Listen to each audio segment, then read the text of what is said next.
Reconhecida como o melhor hospital do litoral paulista pelo 3º ano consecutivo, a Santa Casa de Santos está entre os melhores hospitais do Brasil, segundo a revista americana Newsweek. A Santa Casa de Santos é o hospital mais bem equipado e moderno da região e conta com todos os recursos necessários para oferecer o melhor tratamento.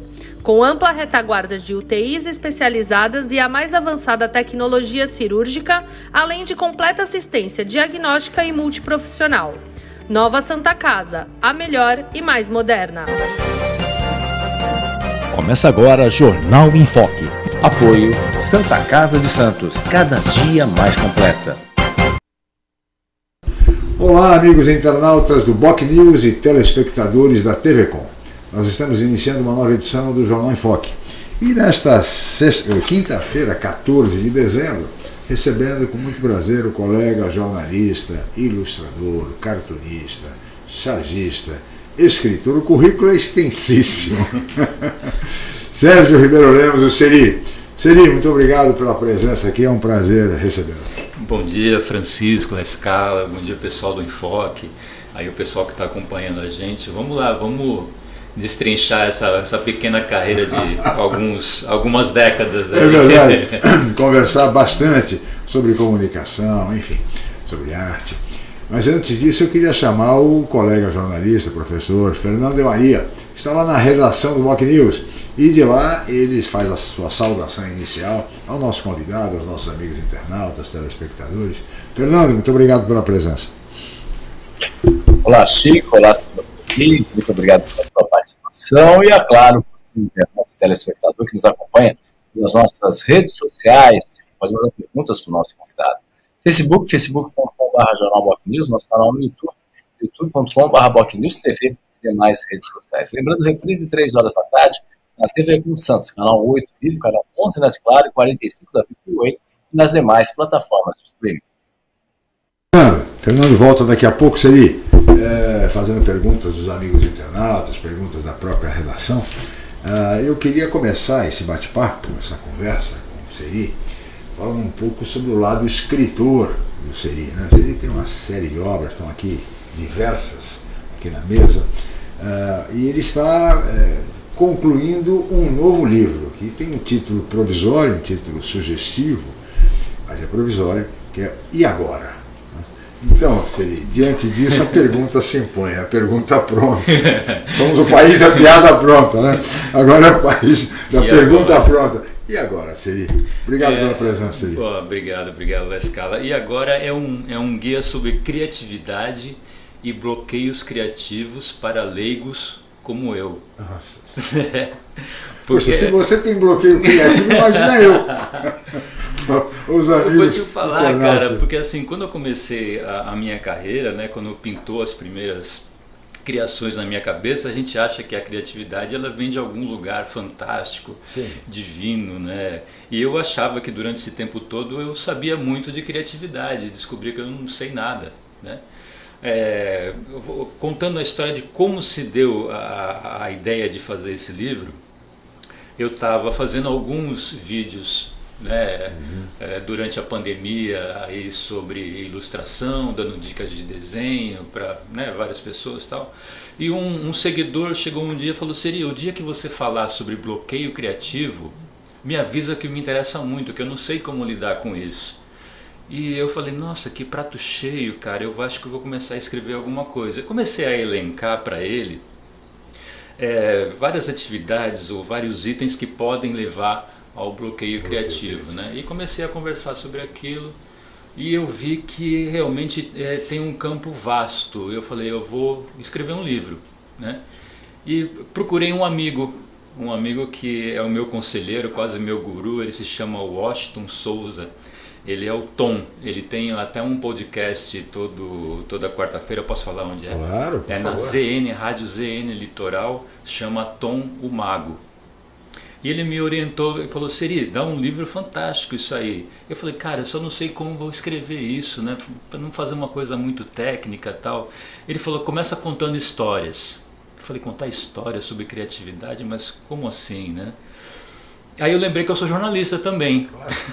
Eu tinha esquecido. Falei, vou começar a fazer reportagens, vou começar a entrevistar pessoas. Né? Então, o meu primeiro interesse foi saber de onde vem a criatividade, cientificamente falando. Então, procurei aqui em Santos mesmo, eu consegui encontrar um estudioso de neurociência, que é o professor Ari Peixoto, né? Ari Brito, desculpe. Ari Brito. Colega professor da Unisanta. Muito bom. E ele me falou muito sobre Um abraço, Ari. Um abraço, Ari. Muito obrigado pela sua participação. Começou a me falar sobre neurociência, mindfulness, um monte de coisa que... Então eu comecei a explicar no livro como funciona cientificamente a criatividade. Né? Então me preocupei e baseei, né, essa parte científica no começo, é a primeira parte. Como eu já havia feito a parte da razão, né, eu sou muito brincalhão, eu falei, agora eu vou lá para o outro lado, eu vou procurar a desrazão, eu vou procurar os loucos. Né, porque a criatividade tem muito a ver com isso. E fui atrás do Renato de Renzo, grande Renato de Renzo, sem dúvida, que, né, foi o fundador aí da Rádio Tantã. Genial. Ele participou da conversão daquele manicômio absurdo que existia, que era o Anchieta, e começou a me contar histórias dessa intervenção cultural, artística, né, que ele implementou junto aos loucos. Então ele conta histórias fantásticas, histórias engraçadíssimas, desde o momento que ele entrou lá, e ele entrou numa ala feminina, e uma das internas gritou, Jesus Cristo, e aí ele parou, aí aquele monte de maluca assim, olhou para cara dele, e uma lá no fundo falou, não, esse não é Jesus, né? E aí ele parado e tal, aí perguntaram para ela, mas como é que você sabe que ele não é Jesus? Que eu namorei com ele, né? Para não falar outra coisa tal. E ela falou que conhecia intimamente Jesus. Quer dizer, aí ele começou a entrar nessa coisa da criatividade dos loucos, né? E aí o resto é história. Durante 30 e poucos anos ele montou a Rádio Tantã, fizeram peças de teatro, intervenções artísticas, até hoje é uma coisa maravilhosa, né? É verdade. Bom, aí eu tinha essas duas pontas, a razão e a desrazão, né? Nesse meio... a emoção também, né? Sim. E a emoção. Tudo, mas tudo tem, né? Tudo tem a emoção. E aí nesse meio eu falei, agora eu preciso rechear com as pessoas convencionais, que se dizem normais, mas não são normais assim como eu, né?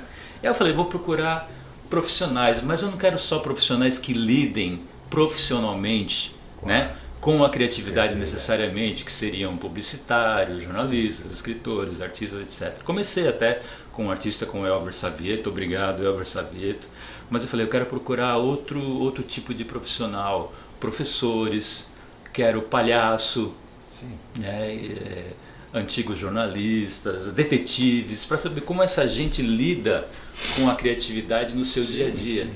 Porque, Francisco, a criatividade, ela age para a gente também até como objeto, uma ferramenta de cura, né?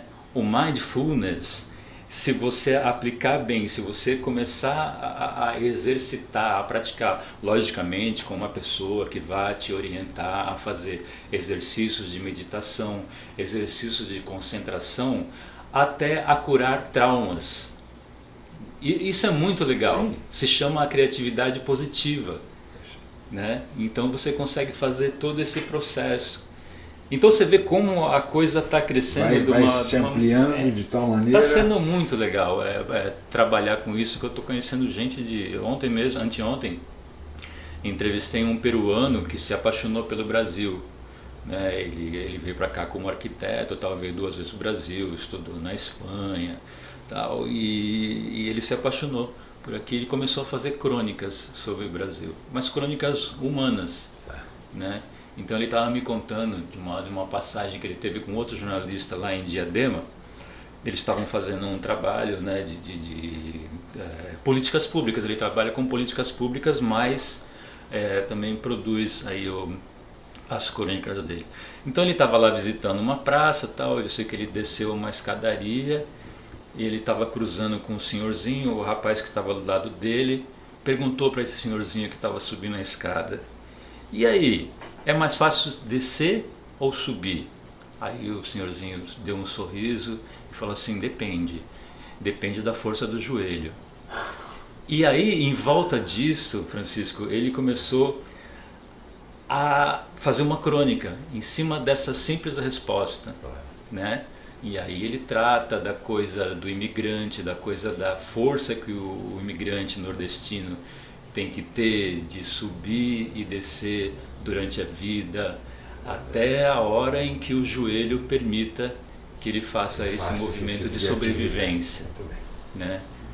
Então é fantástico, as coisas que a gente descobre durante esse meio tempo, né, dessas entrevistas. Eu estou levando muito para o lado humano, mais humano do que técnico. Sim, sim. Mas eu quero que as pessoas usem isso, muito além da profissão. Usem esse material todo riquíssimo para estimular a sua criatividade, que todos nós temos. De algum modo escondido lá e tal, mas estimular isso é fundamental. E só o ser humano tem. Só o ser humano cria. Você pode falar, tem um elefante lá que você coloca um pincel na tromba dele, ele sai pintando. Ele pode pintar alguma coisa, você pode até identificar que ele pintou alguma coisa que você aquilo lá é um morro, aquilo lá é uma palmeira, tal. Não é. Não é. Para o elefante não é. Não é, porque ele não tem referência, ele não tem memórias, né? Embora o pessoal fale que elefante tem uma boa memória, de elefante. mas ele não tem memória, só o ser humano tem isso, né? A coisa da criatividade no ser humano, cientificamente falando, é muito nova. Ela se dá no neocórtex, né? Que é a parte mais nova do cérebro humano. Abaixo dessa camada vem o sistema límbico, que é o sistema emocional, né? E lá pequenininho, lá bem primitivo, que é o mais antigo, é o reptiliano, que é o instintivo, né? Que às vezes a gente se deixa levar por ele. Deixa, claro. Né? Então tem esses três que precisam ser equilibrados. Exatamente. Para funcionar bem. E aí a gente chega no famoso bom senso, vamos dizer assim. Equilíbrio. Né? Não deixar que um suplante o outro. E aí você vai para conversas que envolvam o inconsciente, o consciente, a consciência plena. Né? E aí você viaja. Muito bem. Está aí o resumo dessa nova obra do Seri, que ainda não acabou. Vai continuar mais um pouco, tá? Mas ele, quando ele concluir, der o título definitivo, ele vai voltar aqui e vai exatamente falar do lançamento, etc. e tal. Fernando de Maria, gostaria de ouvi-lo, Fernando. É o grande desafio, né? Como lidar com a criatividade, né, Seri? De que maneira isso, obviamente, tem o aspecto também do dia a dia nosso, né? Porque às vezes isso, eu sou um pouco mais, eu sou da área de humanas, eu sou da área de exatas, biomédicas, enfim. Pelos teus estudos que você tem trabalhado, qualquer pessoa pode ser criativa. Às vezes aquela ideia que, olha, eu sou da área de exatas, eu não lido muito com essas questões mais humanísticas, né? Você identifica claramente isso? Qualquer pessoa tem potencial criativo ou isso precisa ser estimulado? De que forma isso pode ser estimulado? Qualquer pessoa pode criar, mas ela também pode ser e deve ser estimulada. Eu tenho um exemplo, um rapaz que eu entrevistei, por acaso ele é publicitário, né? Mas assim, o item pelo qual eu quis entrevistá-lo foi um acontecimento meio trágico na vida dele. Ele estava treinando ciclismo na praia, né? Você deve ter visto essa matéria nos jornais, aí nos sites. Ele estava treinando de madrugada, ele levou um tombo num buraco que a prefeitura não... sei lá por que motivo não tapou, tal, ele se quebrou todo, ficou acho que 2 semanas hospitalizado, né? Então esse rapaz, ele tinha tudo para, voltando lá da convalescência dele, parar numa mesa de bar e começar a reclamar da vida. Mas ele transformou, ele ressignificou esse acidente numa coisa positiva, aquilo que eu estava te falando. Ele começou a tapar buracos pela cidade. Poxa, olha só. Olha a iniciativa dele, né? Pode até ser questionado isso, né, pelas autoridades, tal, ele precisa de uma autorização, ele está correndo atrás disso, tal. Enfim, ele fez um blog, fez redes sociais, tal, então ele está tendo grandes apoios.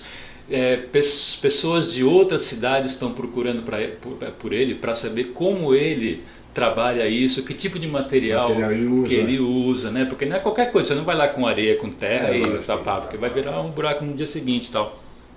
Então tem todo, né, um conhecimento.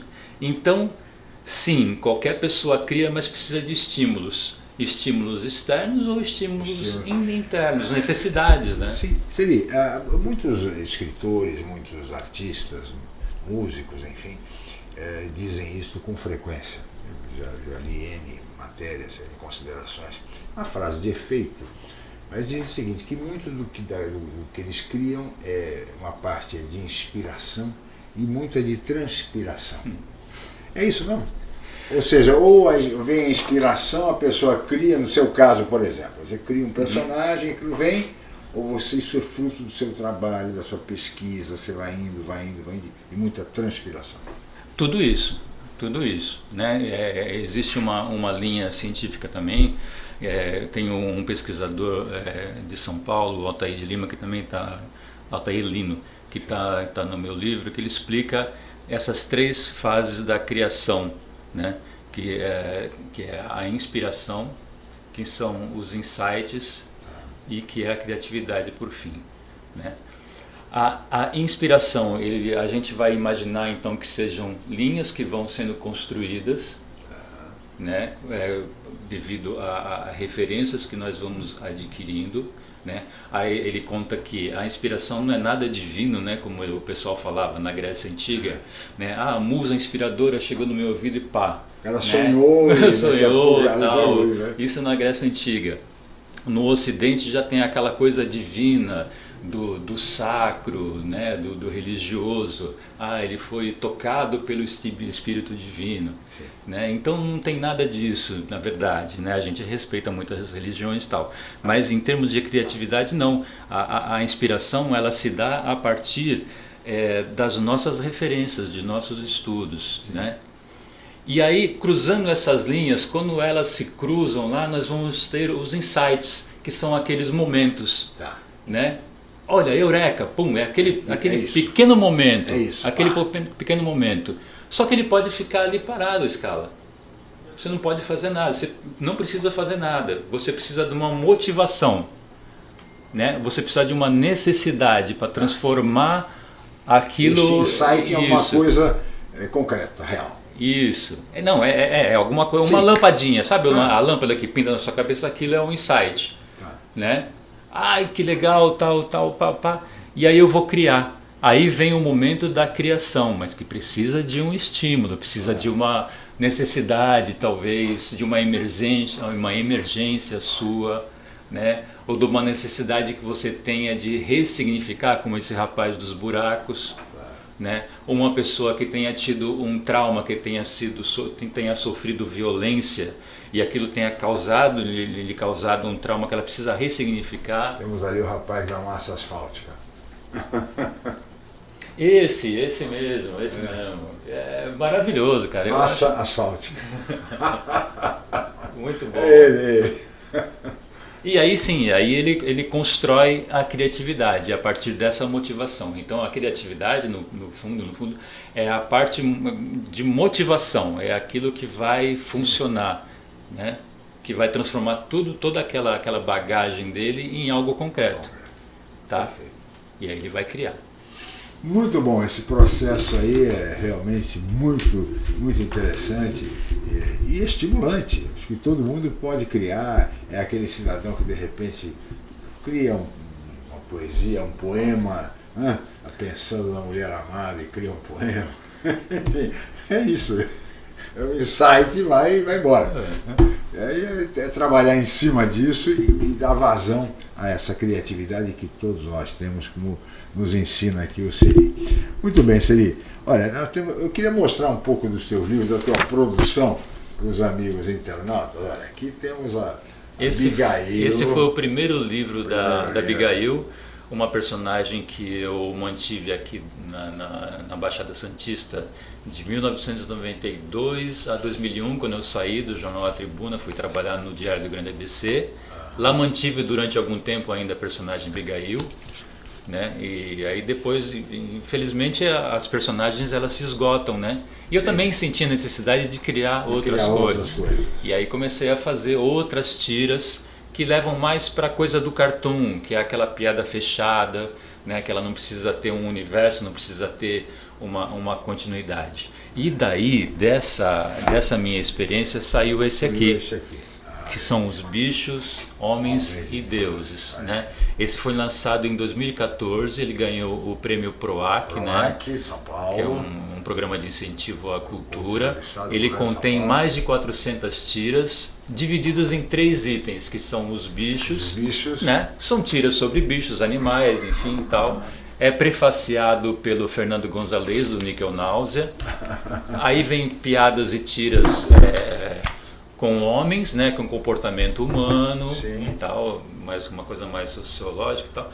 E depois deuses, que aí são os seres mitológicos, sereias, unicórnios, ETs e tal, né? E cada um tem um prefácio. Então esse livro não tem um prefácio, ele tem o 1 fácil, 2 fácil, 3 fácil. Cada um é prefaciado por um artista, né, que é o Fernando Gonzalez, o Fernandes, que é um ótimo caricaturista nacional, e o Gilmar também, que é outro cartunista sensacional. Depois... E aí nesse meio tempo também, olha só, é uma coisa que eu posso dizer para as pessoas que se interessam por criatividade, que se chama ócio criativo. Ócio criativo. Ócio criativo. Eu passei 20 anos... É o Domênico De Masi. É, Domênico De Masi. Eu passei 20 anos da minha vida subindo e descendo a serra de ônibus. Sim. E aí que você sabe que tem aqueles comboios maravilhosos, né? Que a gente fica parado lá na serra 4 horas sem ter o que fazer. Eu falei, preciso fazer alguma coisa nesse meio tempo, eu vou começar a escrever. E aí surgiram esses 2 livros infantis. Olha aqui, Dado, o Gato Sem Rabo.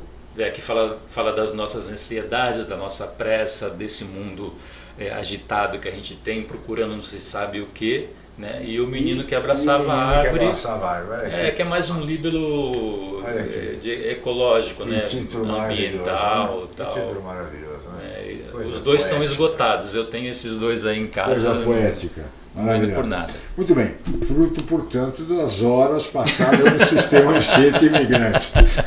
E aqui temos agora... abraço, Ecovias. Abraço, Ecovias. Temos agora aqui, seria Rita de Cássia, Retalhos em Quadrinhos. Que é o novo livro, né? Esse foi o último livro que, infelizmente, eu tive que lançar no meio da pandemia. No meio da pandemia. Eu acabei de sair do Diário do Grande ABC, logo depois aconteceu a pandemia. E para ajudar os artistas houve aquelas leis tal, e também houve o PROAC. E aí eu comecei a escrever um romance. No início o edital era apenas um romance, né? E comecei a escrever Rita de Cássia apenas, né? Era um romance e tal, pá. E aí me avisaram, Ceri, vai ter um edital de quadrinhos e paga mais. A gente estava no meio da pandemia, todo mundo precisando de dinheiro.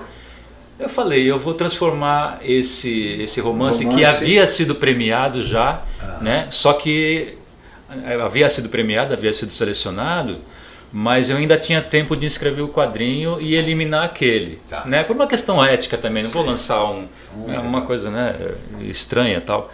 Eu falei, não vou querer esse, eu vou querer fazer os quadrinhos. Inscrevi os quadrinhos e ganhou. Eu falei, pô, legal. E aí montei o Rita de Cássia Retalhos em Quadrinhos. Vamos lá explicar o que são os retalhos em quadrinhos. Aqui, mais ou menos como a gente está conversando, ou então na nossa família, lá você tem teus netos, você conta as histórias para eles durante o almoço, o café da tarde. A gente tinha muito isso. Isso se chama oralidade, né? Aquela comunicação de nossas histórias para os nossos filhos ou dos nossos avós para a gente. E aí eu comecei a prestar muita atenção nessas histórias durante a infância, e aí fui juntando essas histórias, uma desconexa da outra, tal. Eu falei, cara, isso dá alguma história, algum dia eu vou fazer. E aí fui guardando esse material, tal, não documental, apenas oral, né, como eu te falei.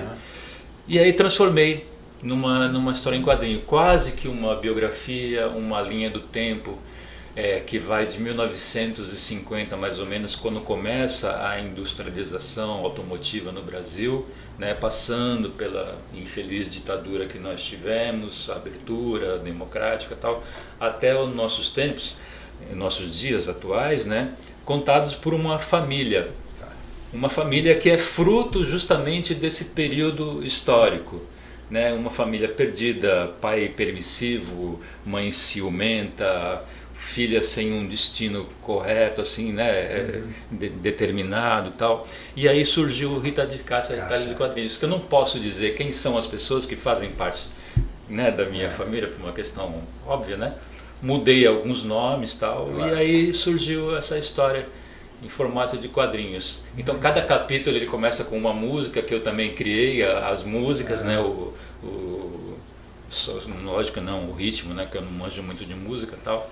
E aí cada capítulo ele começa para pontuar os períodos. Tá certo. Basicamente muito é isso. Bem. Que beleza, parabéns. Rita de Cássia, portanto, Retalhos em Quadrinhos, a nova obra. Posso falar onde o pessoal pode encontrar? Claro, deve. Porque fisicamente é meio complicado hoje por causa das livrarias. Pode encontrar a Rita de Cássia na Amazon, na estante virtual. Ou no site da Papalis Editorial, que foi a minha editora nesse projeto. Aí. Muito bem, portanto, em livrarias não? Livrarias não. Só online, portanto, na Amazon e na Papalis, a editora Papalis, que é a editora do livro. Ou entrando em contato comigo também, eu tenho alguns em casa. Também. Tá bom, Celi, vou pedir sua licença, nós vamos para um rápido intervalo, voltaremos em seguida para lá fora. Estamos apresentando o Jornal em Foque.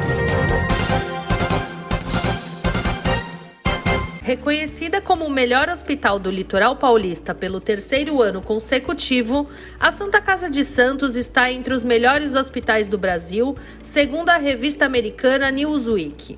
A Santa Casa de Santos é o hospital mais bem equipado e moderno da região e conta com todos os recursos necessários para oferecer o melhor tratamento, com ampla retaguarda de UTIs especializadas e a mais avançada tecnologia cirúrgica, além de completa assistência diagnóstica e multiprofissional. Nova Santa Casa, a melhor e mais moderna. Acesse o Google Notícias e acompanhe os boletins diários do BocNews. Inscreva-se e receba as informações do site bocnews.com em 2 boletins diários com conteúdos em primeira mão para você. BocNews, informação com credibilidade em todas as plataformas.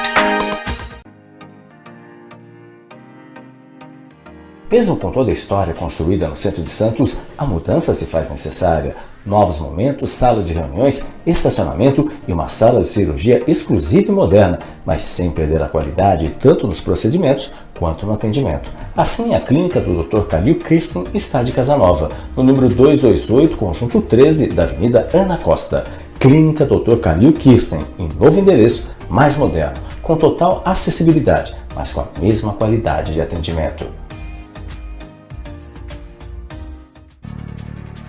Com mais de 25 anos de tradição, o Grupo Enfoque Comunicação é referência em pesquisas, especialmente eleitorais, na Baixada Santista. Os resultados obtidos após a abertura das urnas servem de referência para campanhas e análises da opinião do público junto aos governantes. E a Enfoque também realiza consultas para empresas, escolas e outros segmentos privados. Consulte a Enfoque Comunicação para fazer a sua pesquisa. Os resultados irão te surpreender. Ligue 13 3326 0509 ou 3326 0639. Enfoque Comunicação. Tradição e credibilidade em pesquisas há mais de 25 anos.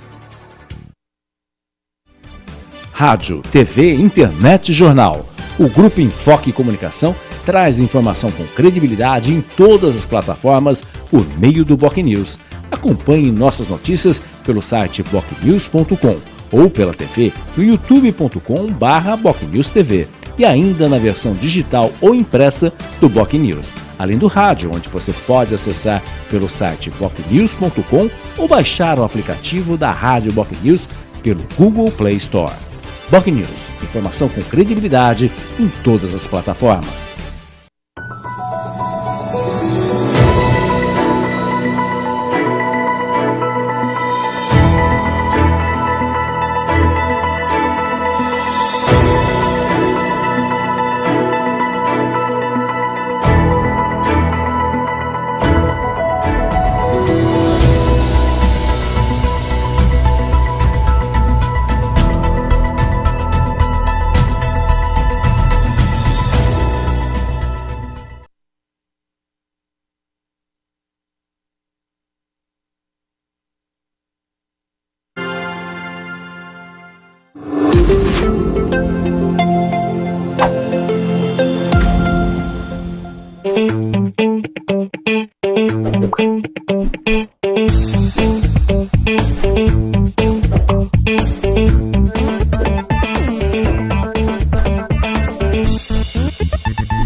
Voltamos a apresentar Jornal em Foco.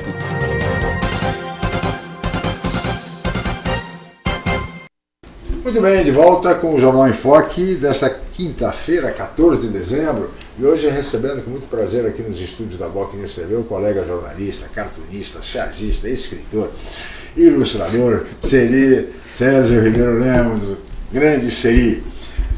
E eu queria agora, antes de nós continuarmos essa conversa, chamar o Fernando de Maria, mas eu queria primeiro chamar o colega Celso Vernizzi, que vai nos trazer agora a previsão do tempo para Santos e região no dia de hoje. Seja bem-vindo, meu caro Celso. E agora, Celso Vernizzi. O aumento do tempo. Olá, amiga, olá, amigo. Calor pela frente, mas tem uma brisinha de vez em quando, como ontem à tarde. Isso decorre lá de um centro de alta pressão que está no Oceano Atlântico, que traz um pouco de vento um pouco mais frio, menos quente para a orla marítima. Bom para quem não quer aquele calorão que está fazendo no interior. Fornão ligado e olha, temperaturas de 40 graus nos extremos norte e extremos oeste e noroeste paulista. No centro do estado, 35 a 37 graus. Na capital, sobe um pouco mais, 32, 33. No litoral, ao redor dos 30. Mas a sensação do calor é grande. Portanto, é bom tomar muita água e protetor solar, porque apesar de temperaturas um pouco inferiores, no litoral ainda queima bem durante o dia. Temperaturas elevadas, calor, fim de semana vem aí aproveitável, hein? O aumento do tempo. Obrigado ao colega jornalista Celso Vernizzi, o nosso homem do tempo, filho do grande, do lendário. Nossa, me deu uma saudade agora. Grande Narciso Vernizzi. Legal isso. Um abraço ao Celso, sempre preciso em todas as suas previsões, com dicas aí importantes para os amigos internautas, para os amigos telespectadores. Seri. Queria chamar agora o Fernando de Maria. Fernando, temos muito a perguntar para o Seri, viu? Vamos conosco, Paulo Eduardo Costa, presidente do Instituto Histórico e Geográfico de São Vicente. Esse daí é o nosso telespectador internauta número 1. Seria um dos mais brilhantes cérebros que conheci. Suas obras são fabulosas. Mandando um abraço aí para o nosso convidado. Seria uma título de curiosidade, como é que nasce o processo de criação, por exemplo, de um personagem, como foi o caso da Abigail, depois o Joaquim, né? E, obviamente, outros trabalhos, né? Como é que nasce isso? Uma curiosidade, porque às vezes as pessoas acham que é fácil, né?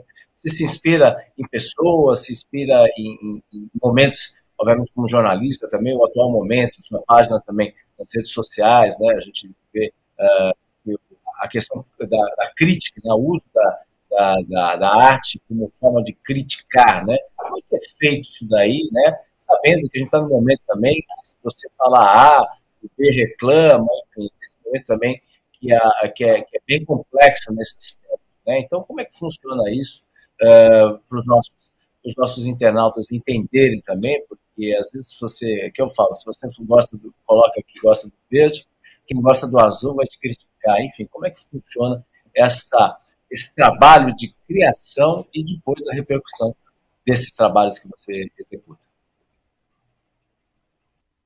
Então, vamos primeiro falar sobre o processo de criação da personagem. vamos falar especificamente da Abigail. Sim. Né?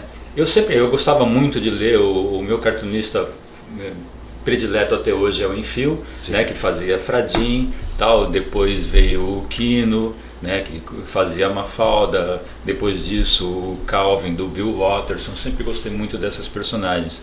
E comecei a rabiscar algumas personagens e falei, mãe, isso aqui precisa ter um pouco mais de vida.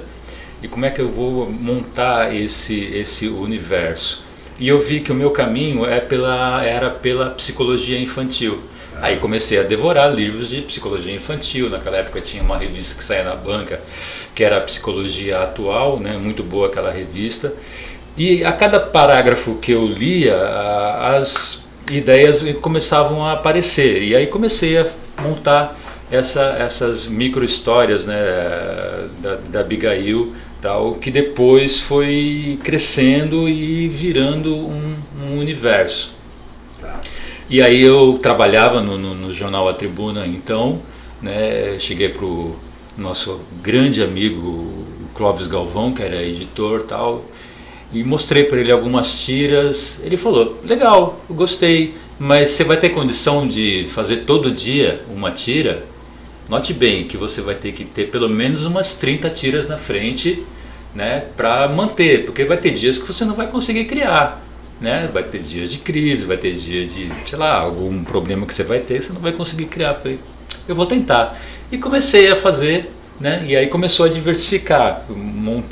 Comecei a montar o universo em volta da personagem Abigail, né? Com todos os problemas, tudo que envolve uma família, que envolve uma criança, a psicologia infantil, a sociabilidade dela com a família. Aí foi aparecendo cachorro, irmão, vó, amigos. Então tem um que é o Joaquim, que ficou tão ou mais famoso que a Abigail, que é um amigo, né, que ele faz aquela personagem mal-humorada, mas não é nada disso, é um doce de pessoa, né, que acabou virando um dos personagens principais aí da tirinha. Depois apareceu a Dona Olga, que é a avó dela, né, que é uma avó muito, muito louca, né, que pintou na vida da Abigail, tomou até uma sobrevida, uma além-vida da tira, né? Comecei a montar uma coluna de humor. Naquela época estava muito em voga, né, o texto besterol, e existia na Tribuna um caderno dominical, um caderno semanal que se chamava Tribo. E me convidaram para escrever, né? Eu falei, vou fazer uma coluna de humor. E aí a Madonna estava com aquele show dela, Na Cama com Madonna. E eu criei o título da coluna assim, era Embaixo da Cama com Dona Olga. Que era muito absurda as situações que ela colocava, levava muito para o lado malicioso, lado sexual e tal.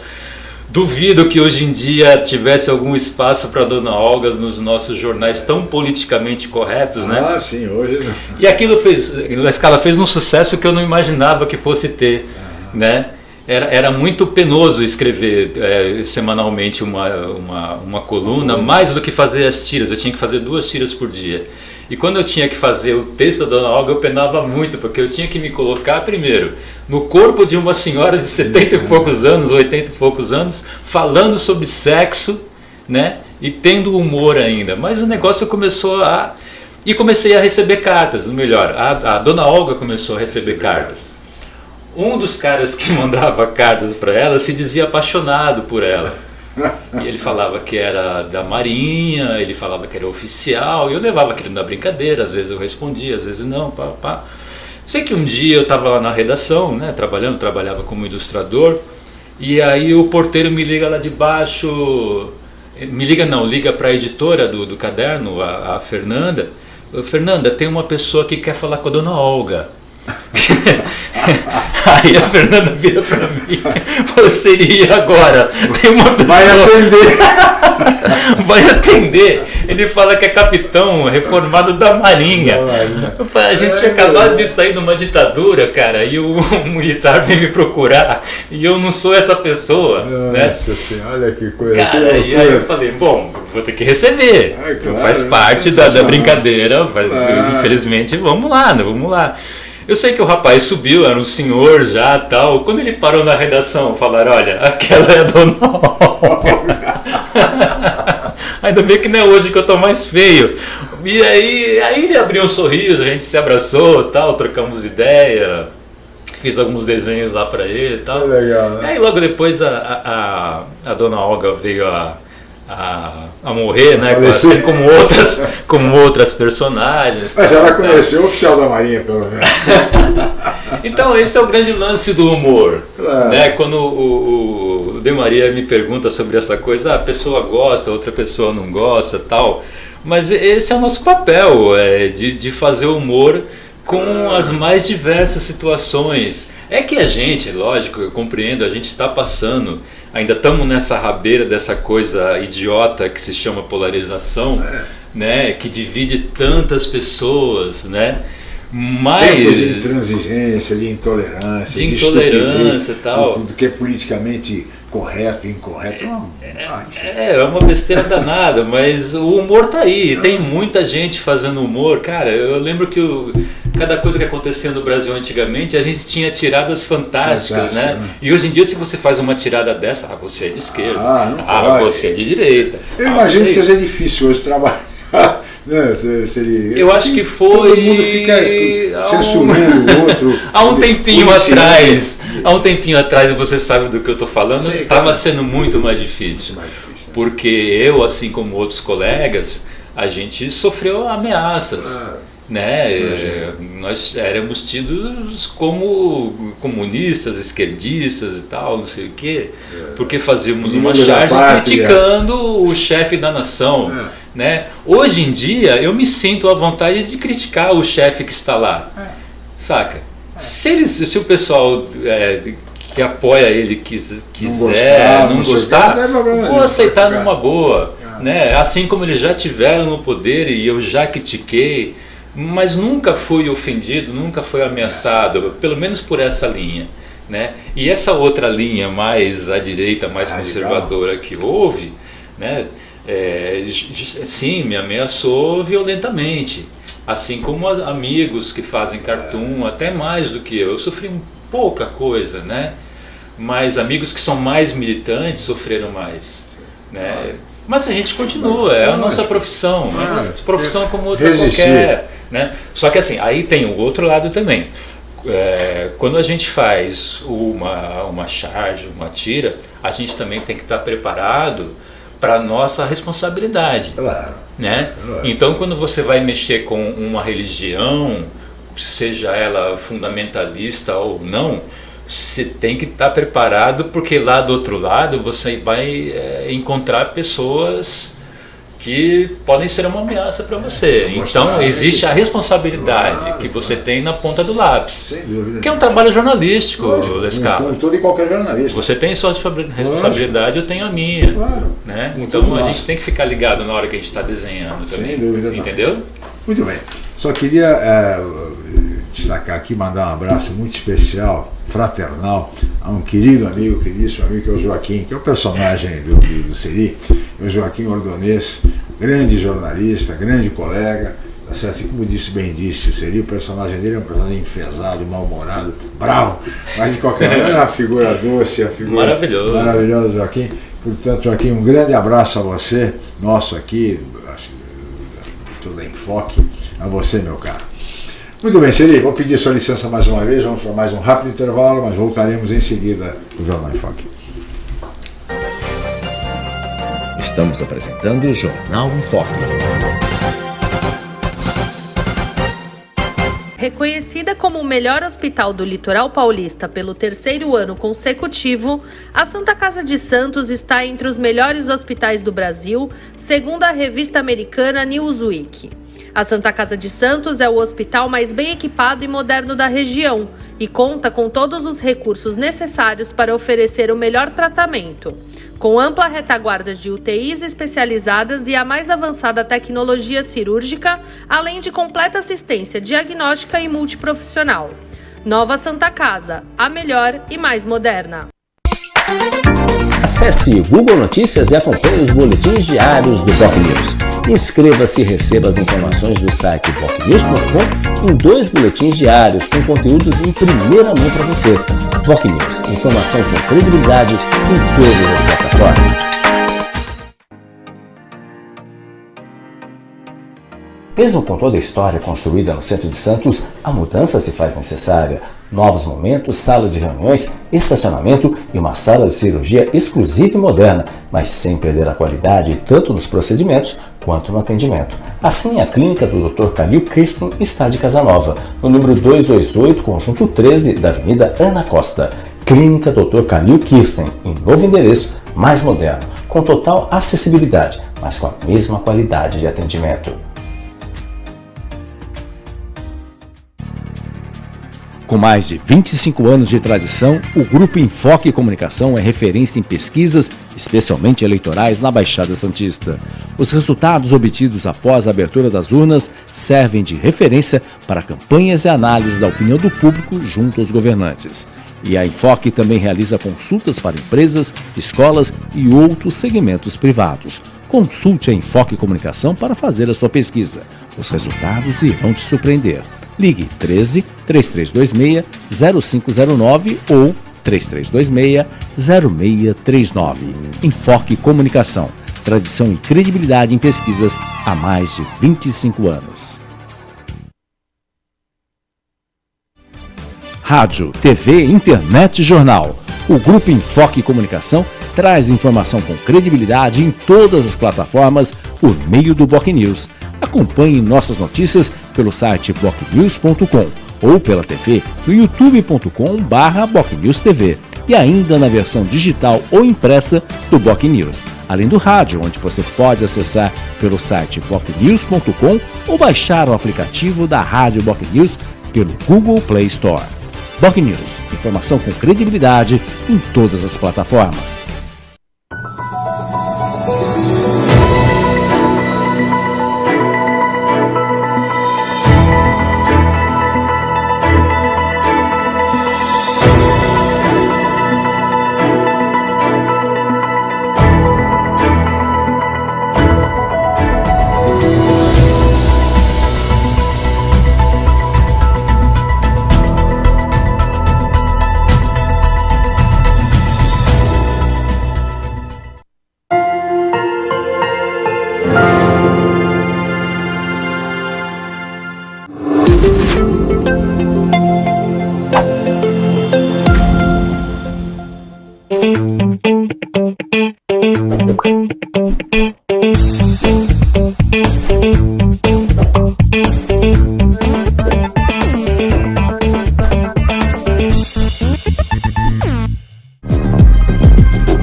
Voltamos a apresentar Jornal em Foco.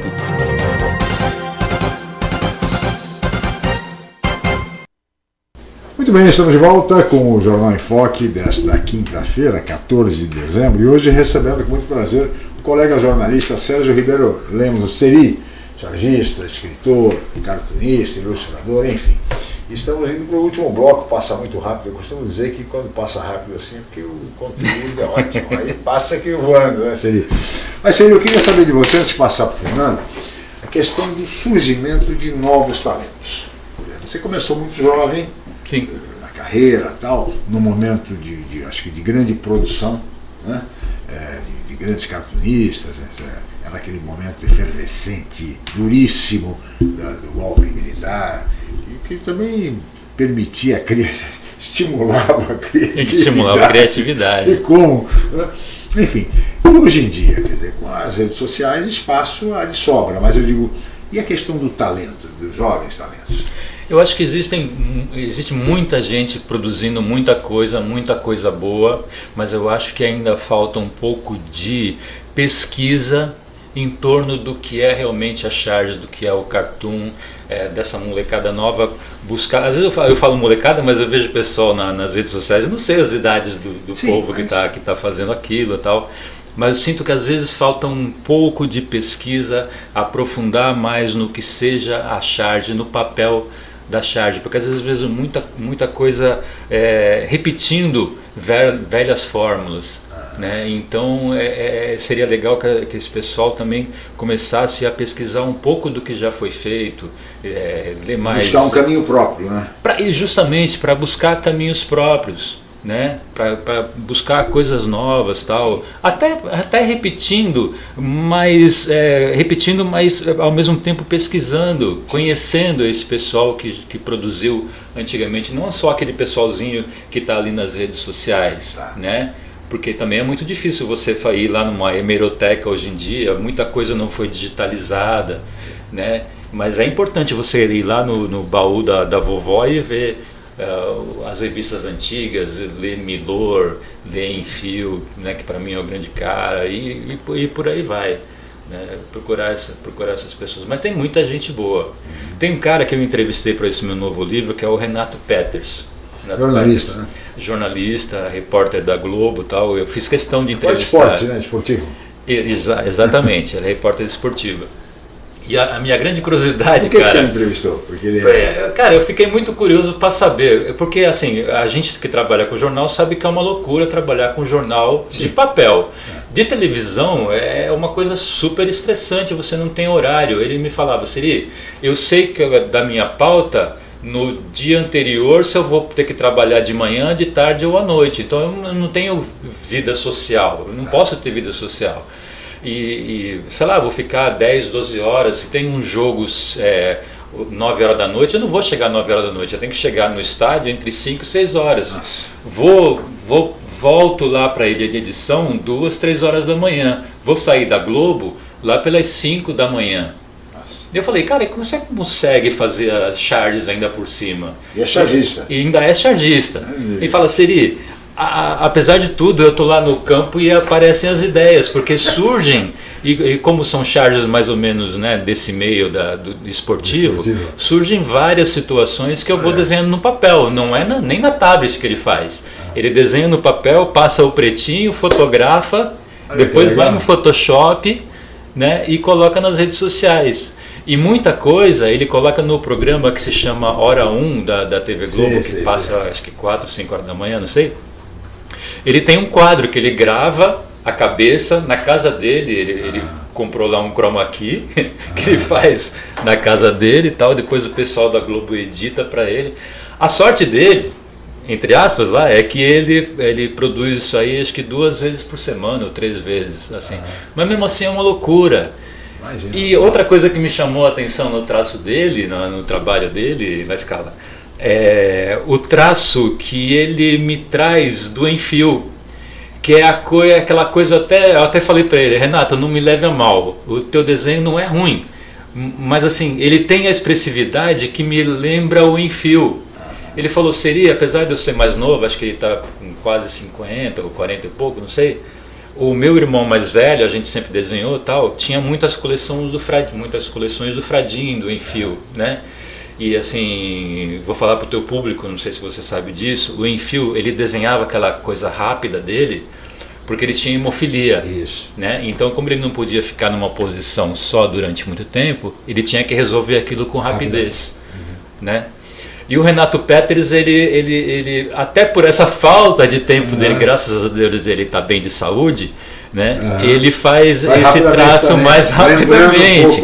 Cara, e eu fiquei maravilhado com o traço dele. Então, quando ele vai desenhar o povo lá que faz a arquibancada, ele faz aquelas bolinhas e tal. E eu fiquei maravilhado com aquilo, porque me leva muito ao início da minha carreira. Porque eu queria muito desenhar como um Enfio. E o pessoal falava, o Enfio não sabe desenhar. Eu falei, que é isso? O Enfio tem uma expressividade fantástica. Né? Vocês aqui não estão sabendo captar o traço do Enfio. E por que eu falo isso? Porque quando eu comecei a fazer, eu queria fazer com o Enfio e tal, eu tinha também que sobreviver. E eu queria sobreviver do desenho, da charge, do cartoon. Aí eu falei, não, eu não vou poder ter essa coragem que o Enfio teve de manter esse traço. Né? Eu vou ter que aprender a desenhar se eu quiser sobreviver. E eu quero isso para mim. Eu não quero ser um chargista que vai ser médico ou um chargista que vai ser advogado. Não, eu quero ser um chargista, eu quero ser um desenhista de humor. Eu quero trabalhar com criação, que é o que me movia mais do que o desenho. né? Porque eu não comecei como desenhista, eu comecei como um cara que cria. Sim. Eu vou até te contar, posso contar? Claro. Como começou minha carreira, cara? Eu sempre fui muito tímido, né? Muito mais do que eu sou agora, acho que até agora eu sou um pouquinho melhor. Imagina. Mas quando eu comecei, eu não desenhava quase, eu era um cara convencional. Desenhava por desenhar, gostava um pouquinho e tal. E, bom, eu tinha que estudar também, e aí entrei no segundo colegial, que chamava o ensino médio naquela época, Sim. no Primo Ferreira, aqui em Santos, para fazer tradutor e intérprete, que tinha 3 línguas básicas, inglês, alemão e francês, e ainda taquigrafia. Entrei numa classe, cara, com a minha timidez, só tinha 2 homens, o resto era 44 mulheres, você imagina. Aí depois entra uma professora de inglês, toda chapchura, toda riponga e tal, a gente achou até que era aluna, e ela começava a promover debates, imagina, dentro da ditadura ainda, a gente estava em 1978 para 79, e ela promovendo aquilo. Hoje isso é comum, fazendo uma classe, os debates e tal, e ela promovia debates falando sobre aborto, falando sobre pena de morte, e era muito engraçado, cara, que ela dividia a classe em dois grupos grandes, né? Um tinha que ser a favor do tema e outro tinha que ser contra, mesmo que você fosse contra. Dependendo da sua convicção pessoal. Exatamente. E eu lá, todo tímido, todo encolhido, me escondendo, e eu, como fazem muitos artistas, se escondem na sua arte, né? E eu comecei a desenhar lá escondidinho e tal, papá, achando que ela não estava me vendo, né? E mais prestando atenção no que ela estava falando, que ela falava sobre mídia, sobre veículos e tal. Fiz um cartoon. Daqui a pouco ela chega do meu lado, começa a me olhar, falei, tô ferrado, vou tomar bronca, né? Que eu tô desenhando no meio da aula. Ela falou, cara, você leva jeito para isso, fala comigo depois da aula. Eu, tá bom. Aí fui conversar com ela, começou minha carreira ali, ela me apresentou Beatriz Rota Rossi, né? Grande artista plástica. Sim. E comecei a frequentar a Beatriz me apresentou outros jornalistas que estavam montando a cooperativa dos jornalistas de Santos, justamente naquela época, que tinham saído de uma greve e muitos tinham sido demitidos, daí construíram a Jornacop, né? E aí comecei a trabalhar com cartoon, esse foi o começo da minha carreira. Preto no branco. Preto no branco, cara, eu ainda tenho os primeiros preto no branco, quando eu vi na banca preto no branco, eu corri até a Beatriz para mostrar. Hoje o pessoal dá pouca importância, tá ali no celular o meu desenho, mas ainda sinto a mesma emoção, cara, do início. Nada como jornal impresso. Nada. Fernando, gostaria de ouvi-lo. O papo está ótimo, nós já estamos no último bloco do programa, Fernando, por favor. Sem dúvida, aí, histórias bem interessantes aí para as novas gerações também entenderem um pouco dos momentos que nós já passamos, né? Mas seria só para finalizar da minha parte, você, obviamente, durante a pandemia, o setor cultural foi o mais afetado, aí, sem dúvida. Santos até tem uma vanguarda aí de vários editais nesse sentido. Como é que você avalia aí? Há uma necessidade de ampliar? O que pode ser melhorado aí em relação aos editais voltados, obviamente, para o setor cultural? Boa, ótima pergunta, cara, mas essa resposta eu dirijo basicamente aos artistas. Nós artistas, a Escala de Maria, a gente tem uma tendência a se acomodar e às vezes até se esconder na nossa própria arte, né? Por que eu digo isso? Nós temos que aprender a nos gerir, a gerenciar a nossa própria carreira. Sim. Né? Os editais, eles selecionam os melhores artistas, né? Em tese, né? Teoricamente falando, tal. E para selecionar isso, eles têm alguns funis ali, né? Alguns gargalos, e que afugenta um pouco a gente às vezes, que se chama burocracia. Sim, a burocracia. Né? Levantar a documentação, fazer o teu histórico, gerenciar contas, ver quanto você vai pagar de imposto, isso, aquilo, outro. Isso afugenta o artista. O artista tem um medo disso fantástico. Eu tenho também. Isso é normal da gente, do ser humano também, a burocracia. Né? Mas do artista principalmente, porque o artista quer criar. O artista não quer meter a mão naquela massa, né, nojenta lá da burocracia. Mas infelizmente a gente tem que partir para esse lado. né, de digerir a nossa própria... Geralmente tem que ter alguém que tem um pouco mais de habilidade com essa área toda burocrática para ajudar o artista, que se depender dele vai ficar difícil. Existem até agências tal, mas a gente tem que ter muito cuidado, né? Daí você vide aí algumas celebridades que a gente tem aí que deixaram as suas carreiras nas mãos de terceiros ou até familiares que deram com os burros na água. Então, pelo menos alguma visão você tem que ter em cima sobre a sua carreira. Voltando outra vez ao livro aqui, eu entrevistei uma escritora que se chama Bruna Ramos da Fonte. Ela é escritora e ela começou a ser escritora, na escala, porque desde pequena ela teve muita influência da família em termos culturais. Ela é neta de sérvios, tal, então eles vieram com uma bagagem cultural muito forte, apesar de não ter muita grana, tal, né, muitos recursos, mas sempre ensinaram para ela sobre cultura. E ela desde cedo quis ser escritora. E todo mundo dizia para ela, mas livro não vai dar dinheiro para você. Ela falou, mas eu quero sobreviver disso. Eu quero sobreviver, eu vou sobreviver disso. E aí ela perguntou para ela, mas como eu vou sobreviver disso? Aí, como ela tinha todas as plataformas que foram passadas para ela, ela falou, eu vou começar a diversificar o meu trabalho. Então eu vou levar meu trabalho para música, vou levar meu trabalho para teatro, para televisão, etc, etc, etc. Então, quando ela faz, e ela é biógrafa, né, por origem, ela já fez biografia do Roberto Menescal, fez biografia do Sidney Magal, mas ela não para só naquele livro. O que ela faz? A partir daquele livro, ela monta um musical, sim. Ela chama o Sidney Magal para fazer palestras, né? Ela foi convidada para fazer uma minissérie agora em cima da biografia do Roberto Menescal, em cima da Bossa Nova. Né? Então ela começa a diversificar. Uma profissional multifacetada. O que é isso? Multifacetada. O que é isso? É a profissionalização. Claro. Não há pecado em você profissionalizar a sua arte. Ao contrário, você está cuidando, você está curando a sua arte, você está protegendo a sua arte, né? Além do que você está também possibilitando que outras pessoas também sobrevivam daquela arte, porque você vai ter que contratar marceneiro, gerando emprego, que é fundamental, né? E esse é o outro lado bom dos editais também, né? Que ela começou também a me explicar sobre a Lei Rouanet, que foi tão agredida ultimamente, né? E ela falando para mim, Seri, o pessoal fala, Ivete Sangalo, por exemplo, ganhou 1 milhão, só que esse 1 milhão não vai só para a Ivete Sangalo, uma boa parte vai para ela, mas ela vai compartilhar isso com músicos, vai compartilhar isso com transporte, etc, etc, etc. Você gira a economia, a roda da economia vai girando. Se chama economia criativa. E o setor cultural, ele realmente gera muito emprego, foi muito afetado pela pandemia, assim como o setor de eventos, o setor de turismo. Essas áreas foram as mais afetadas, as mais prejudicadas, portanto, nada mais justo do que elas serem exatamente contempladas pelas diversas editais e leis, legislações específicas, como a Lei Aldir Blanc, por exemplo, a Lei Paulo Gustavo, entre outras.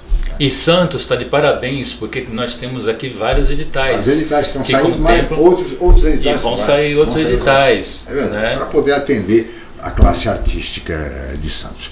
Olha, Seri, nós teríamos, você sabe, muito mais a conversar, mas nós temos limitações de tempo e estamos chegando ao final. Queria agradecer muito a sua participação, o seu esclarecimento. Foi um grande prazer reencontrá-lo, revê-lo aí com saúde e com tanta genialidade, com tanta criatividade. Muito obrigado, viu, Seri?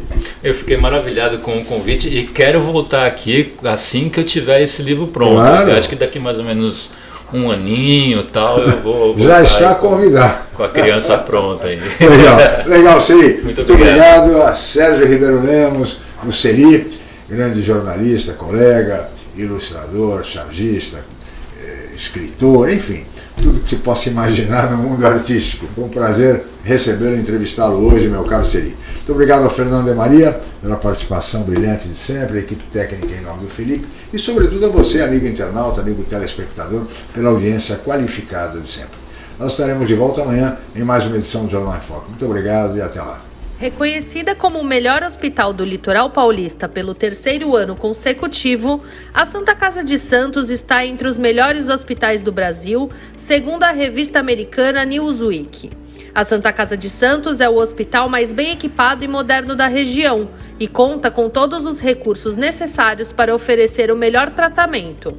Com ampla retaguarda de UTIs especializadas e a mais avançada tecnologia cirúrgica, além de completa assistência diagnóstica e multiprofissional.